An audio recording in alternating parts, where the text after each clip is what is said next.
atención integral en segundo nivel. En un esfuerzo por fortalecer las habilidades y competencias operativas del todo el personal de salud que está integrando los equipos de respuesta COVID, además de tener temas fundamentales que debemos de conocer todos al interior del repositorio de información de la Coordinación de, de Educación en Salud, donde les pusimos la liga en un inicio. Estamos haciendo estas sesiones de asesoría a distancia. Ya esta es la sexta sesión de asesoría. Hemos estado abordando diferentes temas.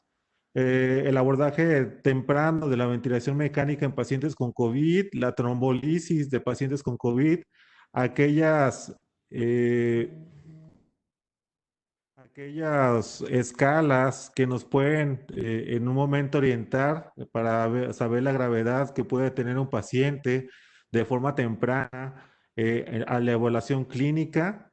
Estamos por terminar entonces esta primera fase de 6 sesiones con expertos clínicos que nos han apoyado por parte del Consejo Mexicano de Medicina de Urgencias, dirigidos por su presidente, el doctor Leopoldo Cervantes Delgadillo, a quien le agradecemos y le enviamos un cordial saludo como siempre.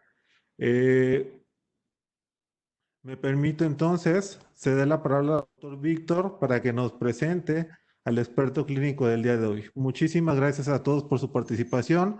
Recuerden que las preguntas serán al final de la sesión. Muchas gracias, doctor Miguel. Bien, pues es para nosotros un enorme gusto y un orgullo presentar a la doctora Leslie Chantal Velarde Borjas.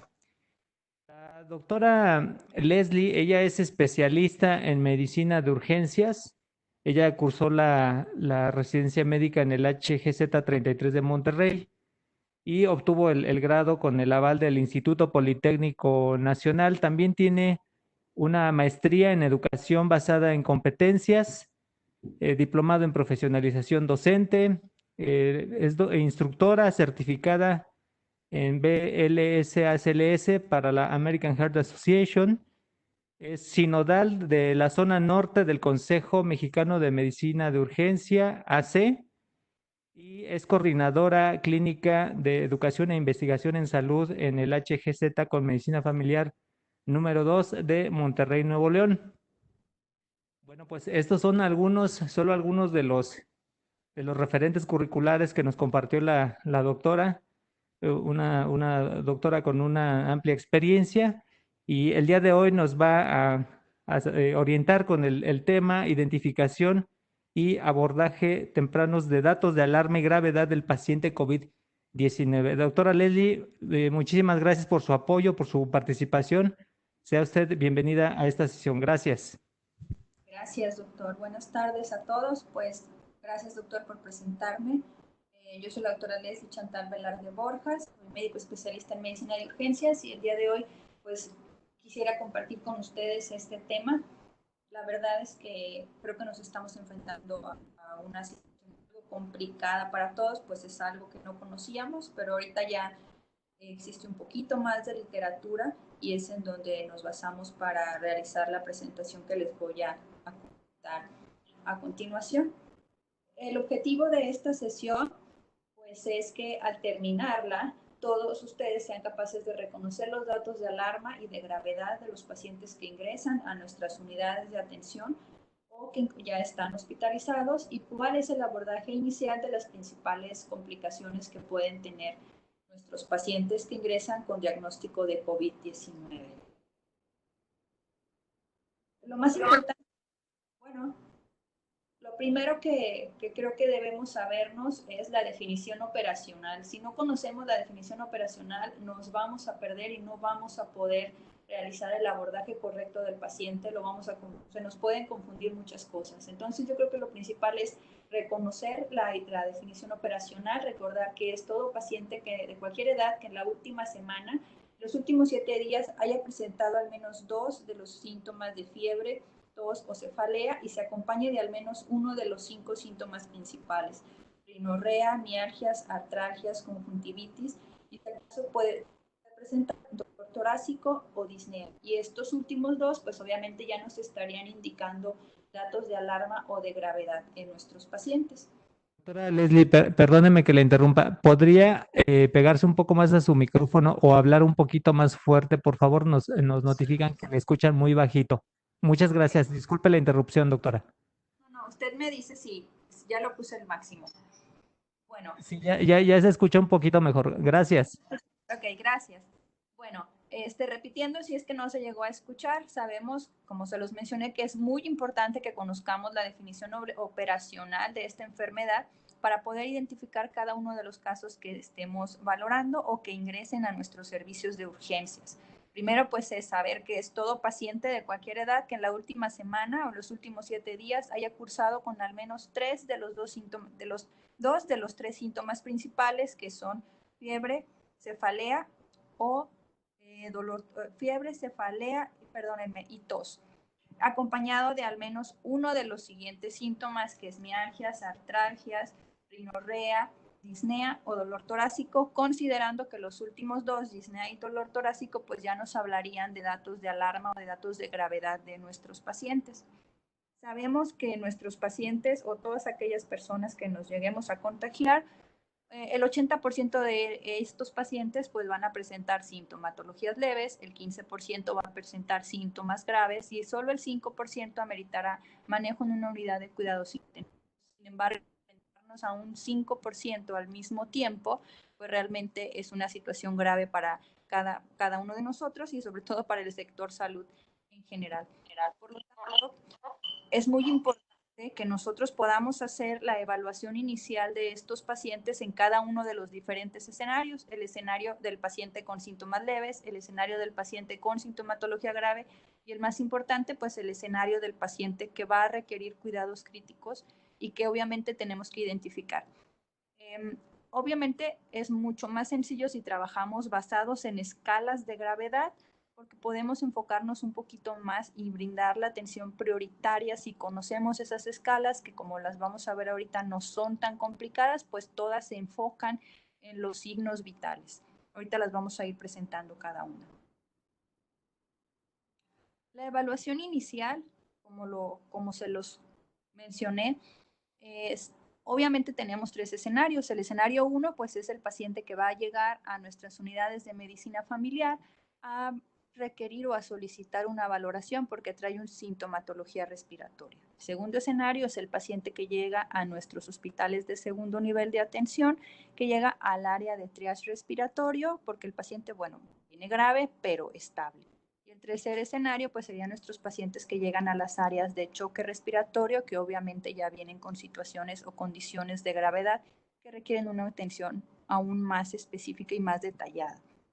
La evaluación inicial, obviamente, como en todos los pacientes graves, es dirigida a los signos vitales. Es muy importante que de inicio ustedes puedan conocer los signos vitales del paciente. Eso nos va a dar la pauta para saber a qué nos estamos enfrentando con cada uno de nuestros pacientes.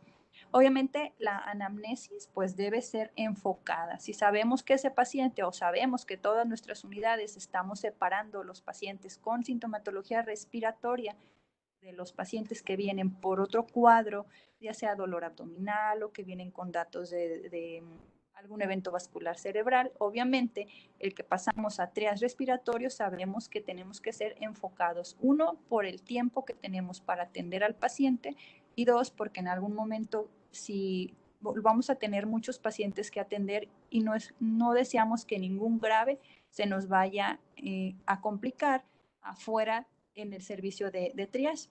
Por eso es importante que evaluemos desde el inicio las funciones básicas del paciente. Ingresa el paciente a nuestra área y vemos cómo está respirando, si está batallando para respirar, si lo vemos pálido, si lo vemos que está diaforético. Inmediatamente debemos de conocer los signos vitales del paciente y determinar rápidamente una anamnesis que sea bastante enfocada. ¿Qué le pasa? Sobre todo dirigiéndonos hacia la sintomatología primaria, obviamente que va a venir por paciente que cumpla la definición operacional, desde cuándo tiene el cuadro clínico, si tiene síntomas asociados y obviamente importante también qué antecedentes tiene este paciente, porque si entra dentro de los grupos de riesgo, pues obviamente también es un dato de alarma para nosotros al momento de revisar a nuestro paciente. ¿Cómo debe ser el interrogatorio? Pues obviamente es abierto, muy dirigido, las preguntas sencillas y directas, es una pregunta a la vez y utilizar obviamente términos que el paciente y la familia nos puedan comprender, porque si no, esto va a complicar más que nosotros podamos llegar a reconocer los síntomas de alarma del paciente.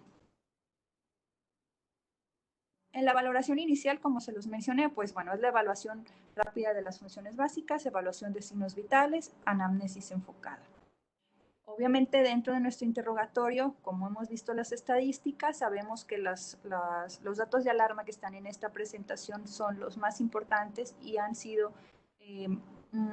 las características más importantes de nuestros pacientes que han fallecido en las últimas semanas, entre ellos la edad, pues sobre todo pacientes arriba de 55, 60 años, hipertensión arterial, diabetes mellitus, obesidad, enfermedad renal crónica, hepatopatía crónica, neoplasias activas, inmunosupresión y obesidad, que obviamente sería la causante tanto de la diabetes como de la hipertensión, sobre todo en pacientes muy jóvenes.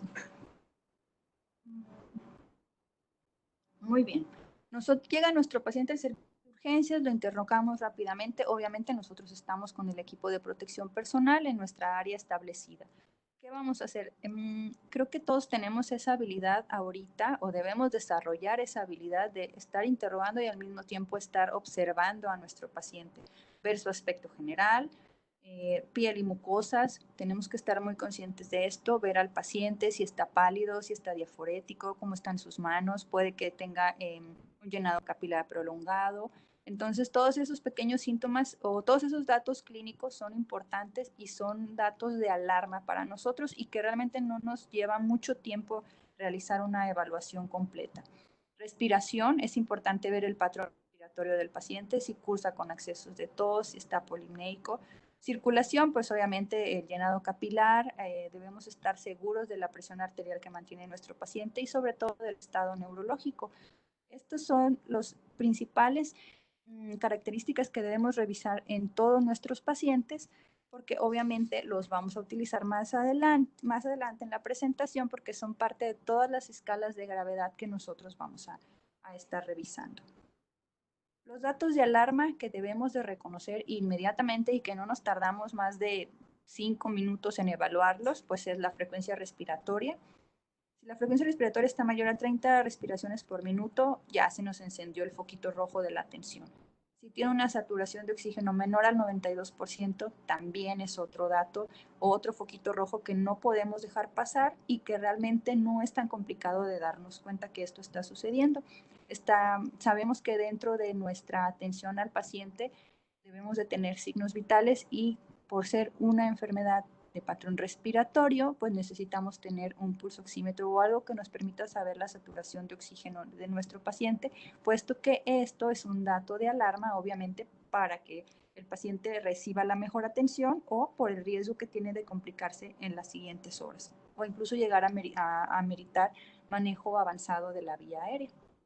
Si nuestro paciente tiene disnea al mínimo esfuerzo, es otro foco rojo, signos de compromiso respiratorio, alteración del estado de alerta o importante afectación del estado general, así como datos de hipotensión arterial. Estos datos de alarma realmente, si se fijan, no es nada complicado que podamos detectarlos, es un paciente grave definido o establecido en esta diapositiva y no nos lleva más de 5 minutos tomarle la presión, ponerle el pulsoxímetro, ver cómo está respirando, señor, cómo se encuentra, ver su estado neurológico y ver su estado general. No es complicado detectar los datos de alarma si nos vamos estableciendo así por aparatos y sistemas. Dentro de las escalas que se utilizan para ver el estado de gravedad del paciente, tenemos la más sencilla o la que podemos iniciar, con la que podemos iniciar, pues es el QuickSOFA, ¿no? No nos va a costar nada y lo tenemos dentro de las primeras signos vitales que podemos, que debemos tener al inicio de la valoración de cada uno de nuestros pacientes graves. Primero, pues el estado neurológico. Ese nada más con ver llegar a nuestro paciente, con hacer unas cuantas preguntas, vamos a darnos cuenta si su estado neurológico está alterado o no. Si tiene un Glasgow menor de 13, pues ya tiene un punto el Quicksilver, ¿no? ¿Qué más? Si nuestro paciente tiene la presión arterial, una presión arterial menor de 100 milímetros de mercurio, como lo habíamos visto en la diapositiva anterior, una presión arterial sistólica menor de 90 o una diastólica menor de 60, pues obviamente este paciente también ya cumple con el segundo punto para datos de complicación o un pronóstico de que nuestro paciente puede entrar, está cursando con datos de sepsis y que se puede complicar en las siguientes horas. El siguiente, pues, es una frecuencia respiratoria que sea mayor a 22 respiraciones por minuto. Obviamente esto es si se fijan, son datos sencillos, lo vuelvo a comentar, son datos que tenemos que revisar en cada uno de nuestros pacientes que revisemos en triage respiratorio o en choque respiratorio o incluso en nuestras unidades de medicina familiar, donde llegan nuestros pacientes que aunque llegan estables, no significa que se vayan a comportar así los siguientes días. Entonces son signos y síntomas fáciles de reconocer. Lo único pues es que tenemos que saberlos y tenemos que estar al pendiente cada vez que nos enfrentemos a uno de estos pacientes. Aquí tenemos también obviamente la escala completa de SOFA. Esta escala es la evaluación del fallo orgánico secuencial. Evalúa 6 órganos, evaluando el grado de disfunción de cada uno. Esta escala la podemos utilizar para evaluar el estado de gravedad de nuestro paciente y predecir la mortalidad en nuestros pacientes críticos. Obviamente, ya que nuestro paciente ingresa a nuestra unidad de atención, pues podemos pedir ya los exámenes de laboratorio para ver su función renal, pedimos ya las pruebas de función hepática, pruebas de coagulación y monitoreamos los signos vitales, la presión arterial y también valoramos si este paciente está requiriendo algunas drogas vasoactivas para poder realizar esta escala completa. Comparado con la anterior, esta vemos que es más breve, que en esta nada más necesitamos revisar a nuestro paciente, interrogarlo y pedir los signos vitales para poder definir si nuestro paciente tiene criterios o datos de alarma. Si nuestro paciente cumple con 2 de estos puntos, nuestro paciente no se puede ir a casa. Este paciente tiene un riesgo de deteriorarse en las siguientes horas. Lo pasamos a nuestra sala de choque o a nuestra área COVID específicamente y entonces iniciamos el abordaje inicial de nuestro paciente para poder cumplir o tratar de tener la mayor parte de los exámenes de laboratorio o de las diferentes determinantes o de diferentes determinantes que nos pide cada una de las escalas para poder hacer una evaluación integral o mayor de nuestro paciente. Es importante conocer que la mediana de duración del inicio de síntomas y el ingreso a la unidad de cuidados intensivos es de 9 a 10 días. Por lo tanto, puede que nuestro paciente llegue estable, pero si no lo estamos monitorizando, si creemos que todo está bien y no lo volvemos a revisar, no vigilamos su SOFA, se nos pueden pasar los datos de gravedad y por lo tanto, pues las condiciones del paciente no se van a mejorar o incluso puede llegar hasta la muerte.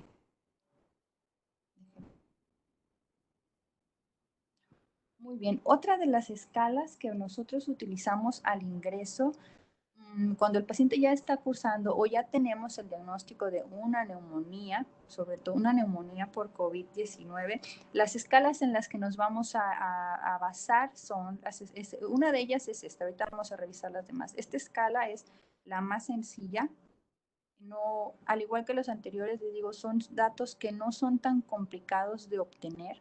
Quizá no nos sepamos la escala de memoria, pero no es tan complicada realizarla. En esta escala nos va a dar el riesgo, obviamente, de mortalidad.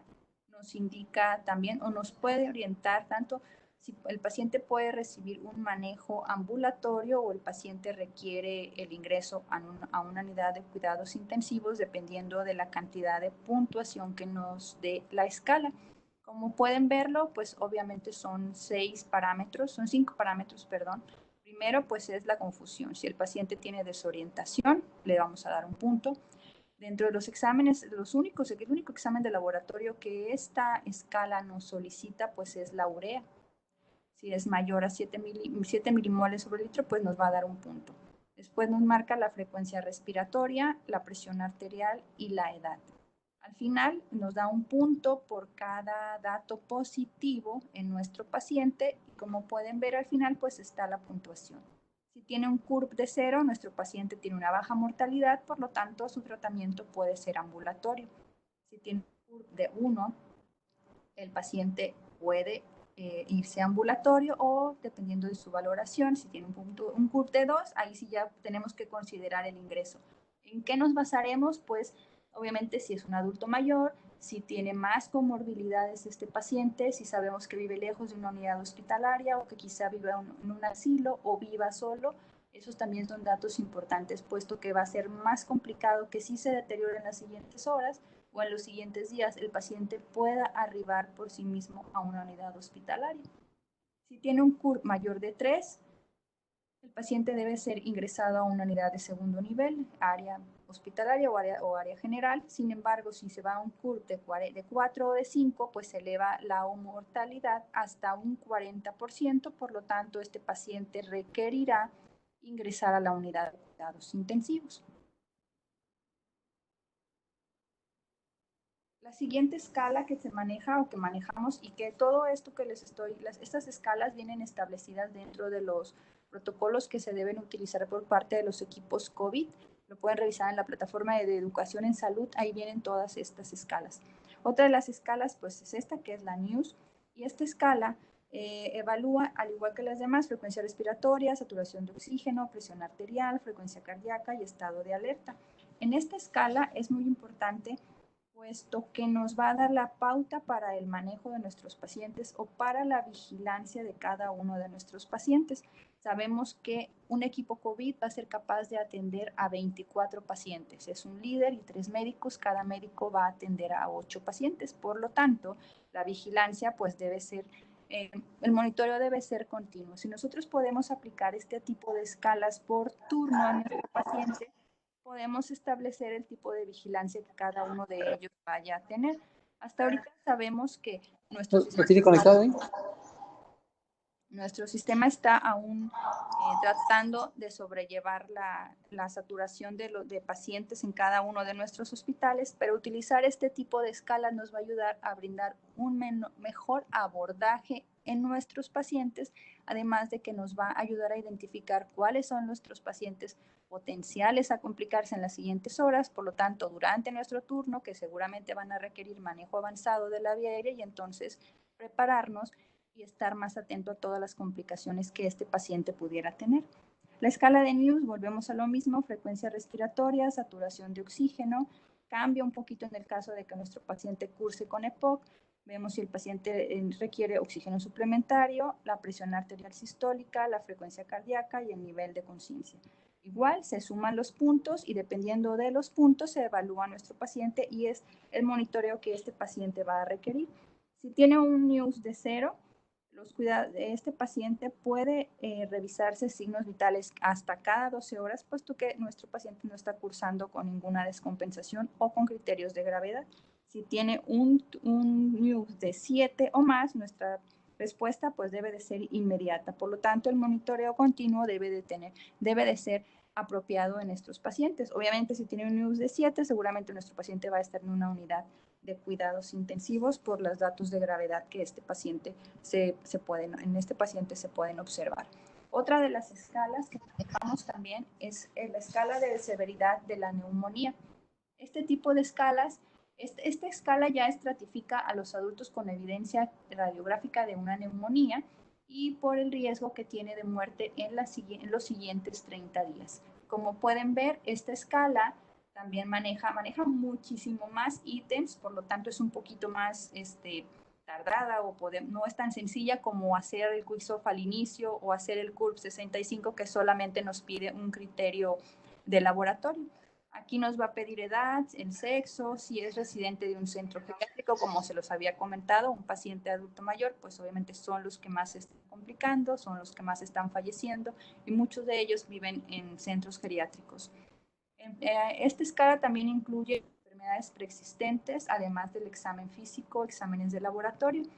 Igual que las anteriores, cada ítem nos da cierto puntaje y una vez que lo sumamos en este pequeño espacio, pues ya también nos da un poquito de visión, en lo que puede suceder con nuestros pacientes, ¿no? Si es un riesgo 1, significa que tiene un score menor de 50, por lo tanto la mortalidad es baja y por lo tanto el paciente pues puede realizarse un manejo ambulatorio.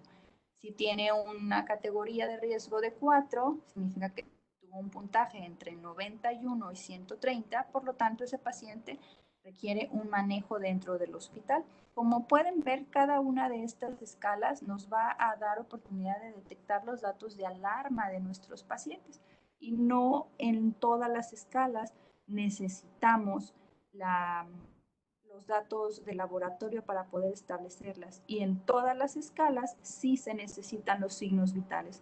Por lo tanto, nuestra atención debe ser plenamente dirigida hacia el monitoreo de los signos vitales de cada uno de nuestros pacientes. Estos nos van a dar la pauta para el tratamiento en las siguientes horas y sobre todo porque teniendo un adecuado monitoreo de los signos vitales podemos detectar cada uno de los datos de alarma que nuestro paciente pudiera presentar.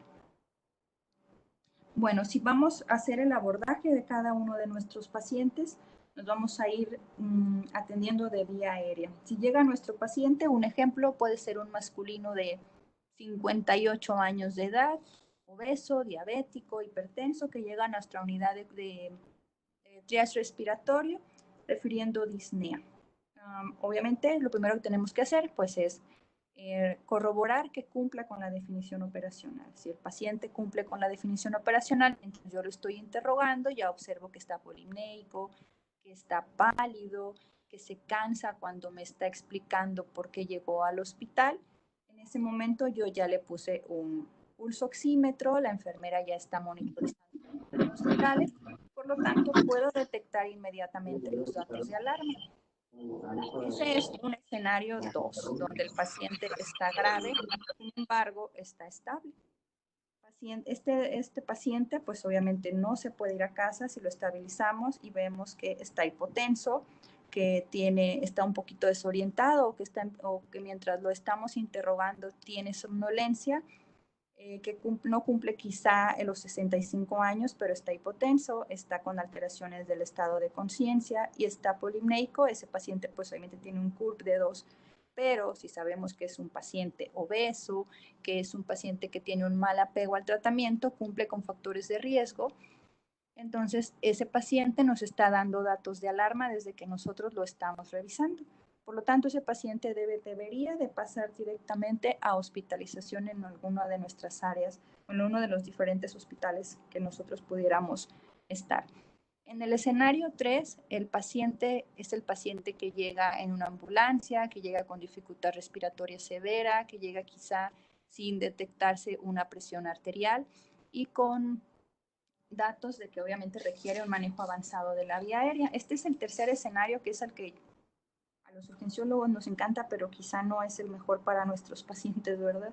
El paciente que llega con datos de criterios de intubación inmediata, que el paciente que llega con signos de fatiga respiratoria, que tenga una frecuencia respiratoria mayor de 30 a 35 respiraciones por minuto, que tenga alteración del estado de conciencia, que esté hipotenso, que esté hipoperfundido, y que si llegó inmediatamente le tomamos laboratorios, lo están canalizando y ya tenemos una gasometría y ese paciente cursa con hipoxia, con hipoxemia o con hipercapnia, pues obviamente ese paciente requerirá un manejo avanzado de la vía aérea.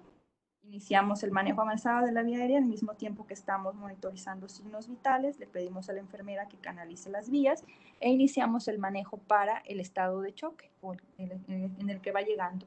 Como lo pueden observar en toda la información que está en la plataforma que tanto el doctor como yo les hemos comentado, el abordaje inicial de este tipo de pacientes en relación al estado hemodinámico, pues vamos a iniciar con una terapia de 30 litros por kilo con soluciones cristaloides, de preferencia Ringer lactato, y si no tenemos Ringer lactato lo iniciamos con solución salina al 0.9%, 30 mililitros por kilo. No está recomendado que utilicemos dextranos, que utilicemos albúmina ni que utilicemos gelatinas. Es prácticamente manejo de guías en sepsis. Si el paciente no mejora, obviamente es inmediato que debemos de iniciar con aminas vasoactivas de primera línea pues es norepinefrina, también como lo marca toda la información que viene en la plataforma para los equipos COVID. Son 2 ampolletas, estas 2 ampolletas se van a diluir o se van a forar en solución glucosada al 5%, 200 mililitros, y la dosis inicial va de 0.5 a 1 microgramo por minuto con una dosis máxima de 2 microgramos por minuto. En caso de que no contemos con norepinefrina, podemos usar vasopresina. Y la finalidad, pues obviamente que logremos una presión arterial media mayor a 60-65%. Y es importante aquí, ya tenemos manejo de la vía aérea, manejo hemodinámico y obviamente es momento de iniciar con el resto de las constantes que nos van a pedir en cada una de nuestras, en cada una de nuestras diferentes escenarios y en cada una de nuestras escalas. Hay que monitorizar al paciente, colocar el monitor, colocar una sonda Foley para medir la diuresis que este paciente va a presentar, complementar con sus exámenes de laboratorio para ver su función hepática, su función renal, para ver si trae trombocitopenia y poder establecer criterios o poder mejor no establecer, sino realizar con mayor tranquilidad y con mayor aporte en los exámenes de laboratorio las diferentes escalas que hemos mencionado, sobre todo la escala de SOFA, que es la que nos va a brindar el apoyo o la que nos va a guiar en el manejo del paciente. Muy bien, por lo tanto, ¿cuáles serían las conclusiones de la presentación?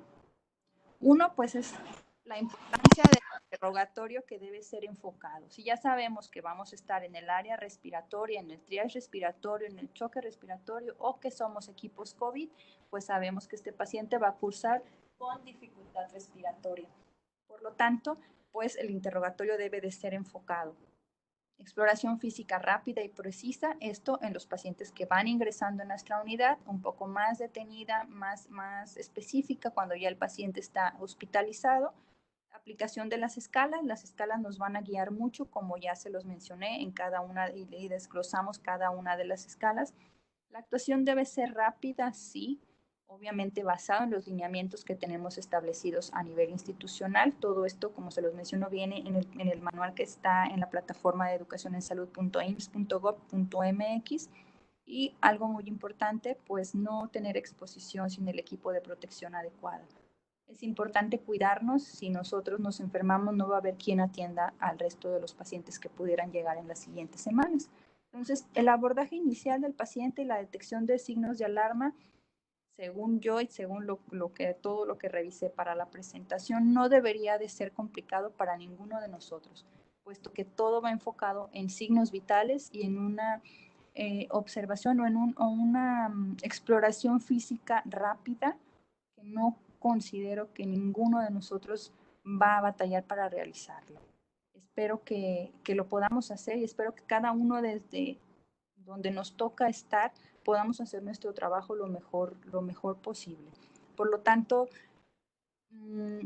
hay que leer lo que nos enviaron, lo que está establecido dentro de los lineamientos para los equipos COVID y ser muy acuiciosos en cada uno de nuestros pacientes que vamos a estar revisando. El tratamiento, como lo pueden ver, tampoco es tan complicado de iniciarlo. Obviamente cada paciente es diferente y lo vamos a ir modificando de acuerdo a las escalas y de acuerdo a la evolución del paciente. Pero en relación al abordaje inicial y en relación al reconocimiento temprano de los datos de alarma, no creo que tengan gran complicación en realizarlo. Es importante conocerlo al paciente, interrogarlo, vuelvo a lo mismo. Esta conclusión está establecido. Más importante, el interrogatorio enfocado, la exploración física precisa, aplicar las escalas e iniciar el manejo lo más pronto posible sin exponernos, siempre con el equipo de protección personal y pues enfocado en brindar una atención de calidad en cada uno de nuestros pacientes. Con esto creo que fue muy rápida en la presentación. Bueno, no, doctora, sí, para nada. De hecho, por lo regular estamos dando solamente 20 minutos para la presentación. Estuvo súper bien. Muchísimas gracias, doctora. Estamos en la segunda parte de la sesión. En esta parte es importante que si tenemos alguna pregunta, alguna duda, Hay una opción de levantar la mano, hay que seleccionarla para darles la palabra o podemos emitir nuestra pregunta o comentario a través del chat, lo estamos leyendo. Muchísimas gracias. O a través del WhatsApp. En el WhatsApp están en particular con el doctor Víctor Efraín Aguilar Sánchez, por ahí ya tiene su contacto para emitir aquellas dudas que tengamos en relación a la ponencia del día de hoy. Doctora, si gusta, empezamos con la parte de las preguntas. Ya por Sí, aquí le claro. estoy escribiendo una y le voy a hacer la palabra al doctor Víctor. Muchas gracias, doctor. Sí, gracias. Sí, gracias, doctor Miguel. La primera pregunta dice, eh, buenas tardes, doctora Leslie. En los pacientes que se manejan de manera ambulatoria, se debe valorar, se deben estar valorando, dice la pregunta, cada 24 horas o solo dejar a cita abierta. Bueno, lo establecido es que este paciente continúe con el monitoreo cada 24 horas. El paciente no que vaya a consultar cada 24 horas, sino estar en contacto con el paciente e interrogando intencionadamente los datos de alarma. Sobre todo si es un paciente que desde el inicio detectamos que quizá viene con sintomatología leve, pero es un paciente con mal apego a su tratamiento para la diabetes y además está con obesidad. Sabemos que ese paciente, aunque el día de hoy esté estable, puede llegar a complicarse en las siguientes 24 o 48 horas. Por lo tanto, uno es importante explicar lo que él debe monitorizar en casa. ¿Sabe qué? Hay que estar revisando si persiste con fiebre, si aumenta la dificultad para respirar, o bueno, si siente que le falta el aire para, en términos que el paciente nos entienda. Obviamente eso es muy importante, que esté bien específico el paciente en los datos que él debe de supervisar en casa y de forma que nos entienda, porque si le decimos, señor, bueno, si tiene disnea, regresa, no nos va a entender. Entonces es importante si le sabe que si tiene disnea, si tiene dificultad para respirar, si el familiar ve que, que probablemente a lo mejor no ha orinado en las últimas 24 horas y aparte lo ve que está con mucha dificultad para respirar, bueno, ahí ya tenemos dos datos de alarma. El paciente debe de monitorizarse por día, siempre hay que darle datos de alarma y estar en contacto con él.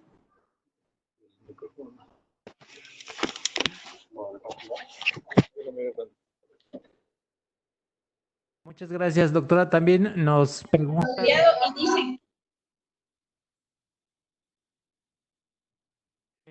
pregunta, respecto a cuál es el principal diagnóstico diferencial que debemos considerar en el abordaje de diagnóstico de los pacientes COVID. Híjole, esta pregunta sí está más complicada. Obviamente sabemos que nuestros pacientes COVID, lo que esperamos es que lleguen con cuadro respiratorio, sin embargo, pueden llegar también con datos de falla cardíaca y podemos pensar que sea una insuficiencia cardíaca y no. Sabemos que este virus también tiene cierta amor por el corazoncito, entonces puede hacer datos de falla cardíaca y no ser una insuficiencia cardíaca, puede manifestarse como tal. Eso también hay que estar pensando en que pudiera ser un diagnóstico diferencial. Sin embargo, el principal diagnóstico diferencial es una neumonía, pero en esta ocasión por H1N1.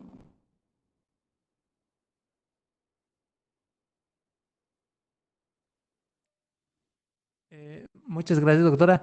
Otra pregunta de Daniel Dimas dice, buenas tardes, doctora Leslie. ¿Se indican antibióticos como profilaxis en caso de que exista riesgo de infección nosocomial?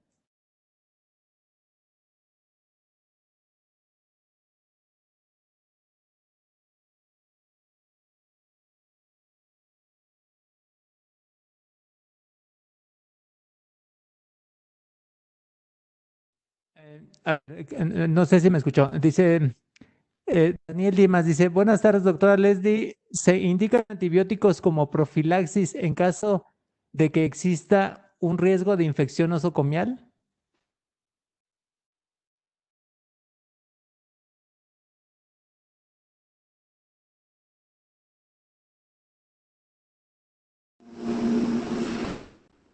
Perdón, ya estoy aquí, doctor.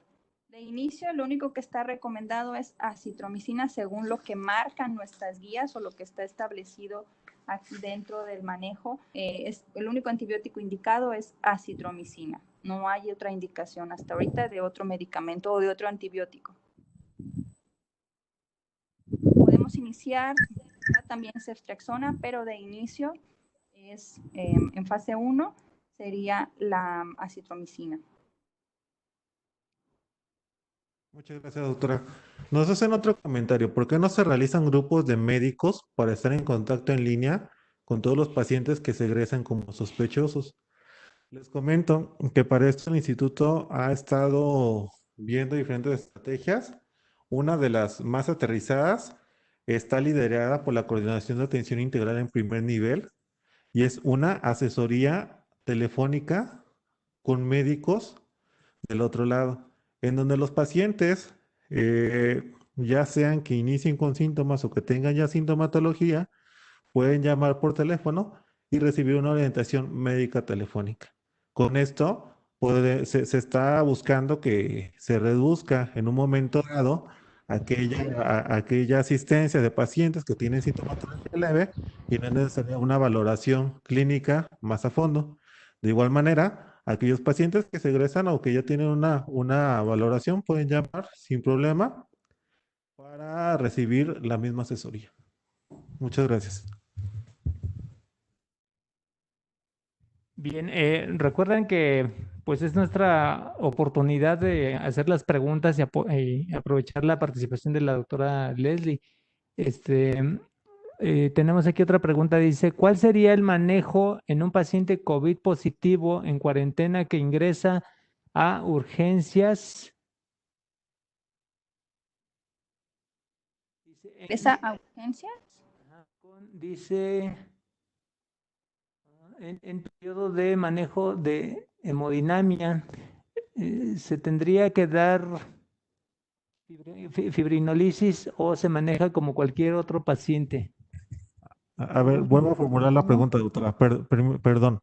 ¿Cuál sería el manejo en un paciente COVID positivo en cuarentena que ingresa a urgencias con infarto agudo al miocardio con elevación del segmento de CT en periodo de manejo de hemodinamia? ¿Se tendría que dar fibrinolisis o se maneja como cualquier otro código de infarto?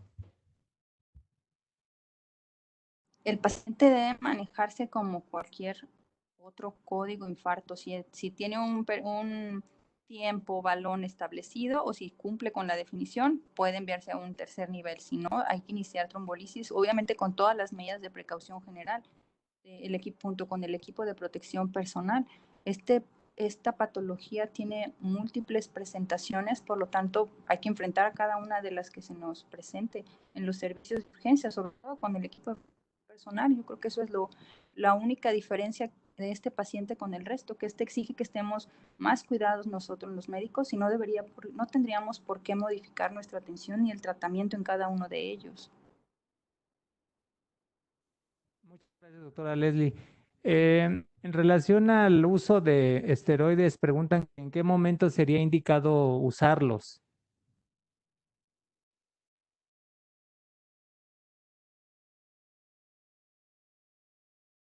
Bien, los esteroides están indicados cuando el paciente ya está cursando con la fase 3, en fase 2 de la enfermedad. Es el paciente que ya tiene datos de una neumonía. Normalmente es antes del quinto día. La dosis es de 0.75 a 1.5 miligramos por kilo cada 24 horas.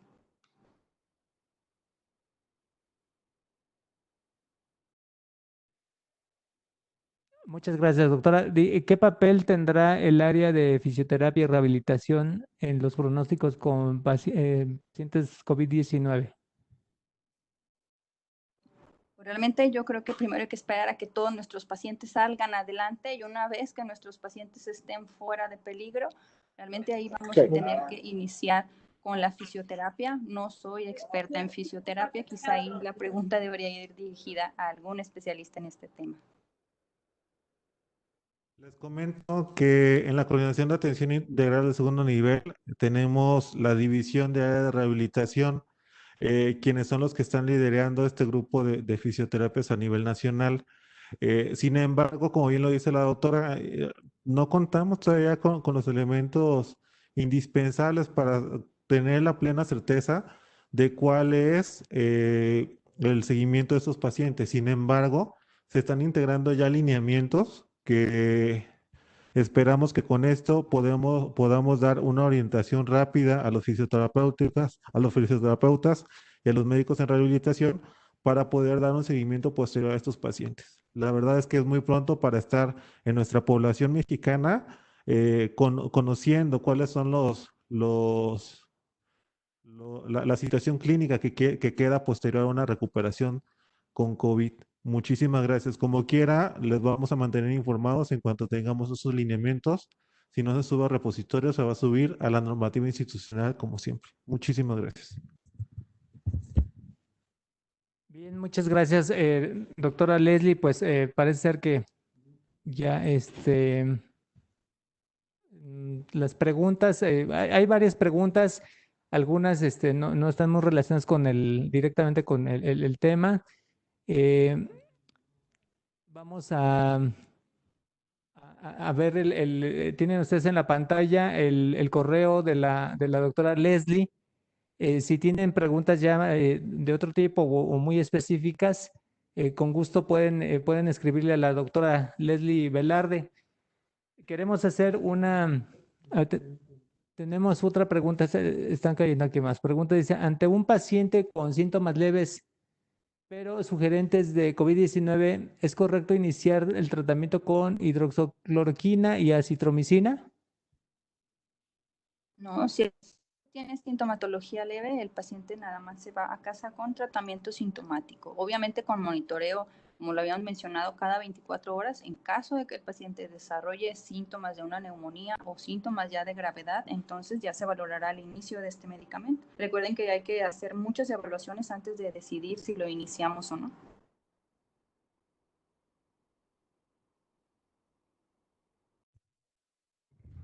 Bueno, por aquí están preguntando, ¿el IMSS apoya el uso de medicamentos que se están estudiando en protocolos y aún no han demostrado beneficio? Fíjense que aquí esta pregunta es muy interesante. Muchas gracias por hacerla.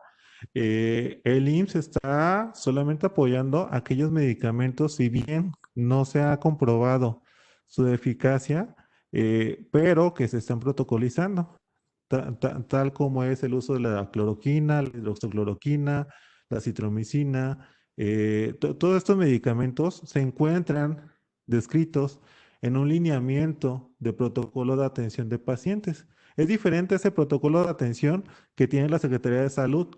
Si no lo tienen por ahí, les sugiero que le pregunten a su director de la unidad médica donde se encuentren, que seguramente él se los puede compartir, o directamente a la Jefatura de Prestaciones Médicas, y ellos deben de tener este lineamiento. Si es que aún quedan dudas, nos pueden incluso mandar directamente aquí a la coordinación y nosotros con todo gusto les mandamos este lineamiento donde vienen los esquemas que se están proponiendo de manejo por parte del instituto. Muchas gracias. Bien, otra pregunta es en relación a quiénes deberían de realizar el monitoreo de los pacientes en casa. Pues en casa, los familiares casi siempre o normalmente van acompañados de un familiar, hay que explicarlo. Realmente solo es vigilar datos de alarma, vigilar que tenga insuficiencia respiratoria, dependiendo de la edad. Obviamente un adulto mayor puede presentar deterioro del estado neurológico, estar más somnoliento de lo normal, pero siempre tiene que ser un familiar que esté cercano a él. No le vamos a decir al que vive en otra casa que lo vigile, ¿verdad? Tiene que ser alguien que esté con él. Pero yo creo que lo más importante es explicarle al familiar lo que debe de revisar en cada paciente, de lo que debe de estar al pendiente. Entonces, explicarle que si persiste la fiebre, que si tiene dificultad, aumenta la dificultad respiratoria, que si ve que se deteriora neurológicamente, ni siquiera llame si lo tiene que llevar, que lo lleve inmediatamente a una unidad.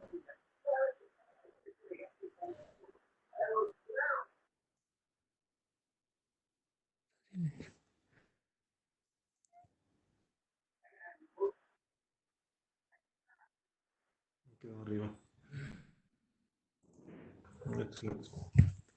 Bien, muchas gracias, doctora. Les queremos pedir un poquito de su comprensión. No es fácil manejar algunas funciones de esta aplicación, por eso nos confundimos un poquito. Dice, hola, en el tratamiento con tocilizumab, ¿a qué pacientes más específicos se les aplica?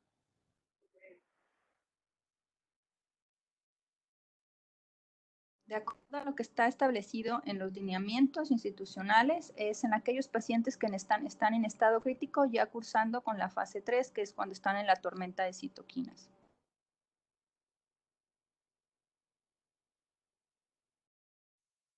Muy bien, pues vamos a detener aquí esta sesión ya de preguntas y respuestas. Todas sus preguntas, por supuesto, son importantes. Las dudas que ustedes tienen son de gran valía, por supuesto, pero sí estamos priorizando pues las que están más relacionadas con el tema y más relacionadas con la experiencia y lo que la doctora Leslie nos puede apoyar y asesorar. Repito, la doctora Leslie nos comparte su correo institucional para que por favor le escriban si tienen más dudas de manera específica. Y bueno, queremos también agradecerles su participación. Hoy rompimos el récord, tuvimos una participación de 320 personas, bueno, 320 equipos y algunos equipos posiblemente tenían más de un participante, por supuesto.